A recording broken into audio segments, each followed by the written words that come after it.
Hello friends. ఒక 2 days back వచ్చేసి Vijay దేవరకొండనికైతే accident అయింది మామ. ఈ యాక్సిడెంట్ అవ్వడం వల్ల అందరూ రష్మిక గారిని ట్రోల్ చేస్తున్నారు. విజయ్ దేవరకొండ అన్న యాక్సిడెంట్‌కి రష్మికని ట్రోల్ చేయడానికి సంబంధం ఏంటంటే, ఈ వీడియోని ఎండ్ వరకు చూస్తే ఆ సంబంధం ఏంటో మీకే క్లియర్‌గా అర్థమవుతుంది. ఒక 4 డేస్ బ్యాక్ అనుకుంటా మామ. విజయ్ దేవరకొండ గారికి అండ్ రష్మిక గారికి ఎంగేజ్‌మెంట్ అయింది అనే ఒక న్యూస్ బయటకొచ్చి ఫుల్‌గా వైరల్ అయింది. ఆ ఎంగేజ్‌మెంట్ అయిందనే న్యూస్ బయటకొచ్చిన వితిన్ 1 డే గ్యాప్‌లోనే విజయ్ దేవరకొండకు రోడ్ యాక్సిడెంట్ అయింది. యాక్సిడెంట్ జరిగే టైంలో ఆ కార్‌లో విజయ్ దేవరకొండ ఉన్న ఫ్యామిలీ మొత్తం అయితే ట్రావెల్ చేస్తున్నారు. ఒక బొలెరో వచ్చి విజయ్ దేవరకొండ కార్కి అయితే డాష్ ఇచ్చింది. ఈ డాష్ లో కార్కి డ్యామేజ్ అయింది తప్ప విజయ్ దేవరకొండ గారికి కానీ వాళ్ళ ఫ్యామిలీకి కానీ ఎటువంటి డ్యామేజ్ అవ్వలేదు. వాళ్ళ ఫ్యామిలీ మొత్తం సేఫ్ గా ఉందని విజయ్ దేవరకొండనే ఇన్స్టాలో స్టోరీ బిట్ అయితే చెప్పాడు మామ. యాక్సిడెంట్ అయింది, కార్కి డ్యామేజ్ అయింది, విజయ్ దేవరకొండ ఫ్యామిలీ మొత్తం సేఫ్ గానే ఉంది.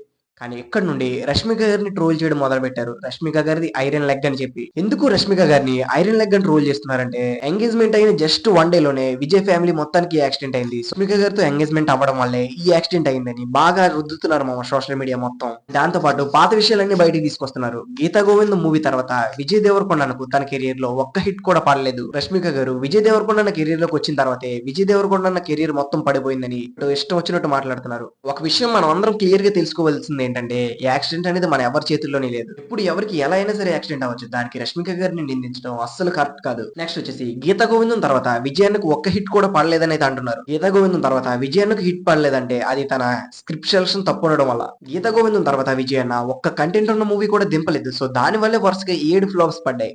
7 ఫ్లాప్స్ పడ్డా సరే విజయన్న క్రేజ్ అనేది ఇంచు కూడా తగ్గలేదు. ఇంకా పెరిగింది తప్ప. చెప్పాలంటే ఇప్పుడు తన నెక్స్ట్ చేయబోతున్న మూవీస్ యొక్క బడ్జెట్ వచ్చేసి ఒక మూవీకి 100 కోట్ల పైన బడ్జెట్ పెట్టి తీస్తున్నారు. అది విజయన్న క్రేజ్ ఇప్పుడు. రష్మిక గారు వచ్చిన తర్వాత విజయన్నకు యాక్సిడెంట్ అయింది అనడం, రష్మిక గారు వచ్చిన తర్వాత విజయన్న మూవీస్ ఏమీ ఆడట్లేదు అనడం, ఇది చాలా అంటే చాలా పెద్ద తప్పు మామ.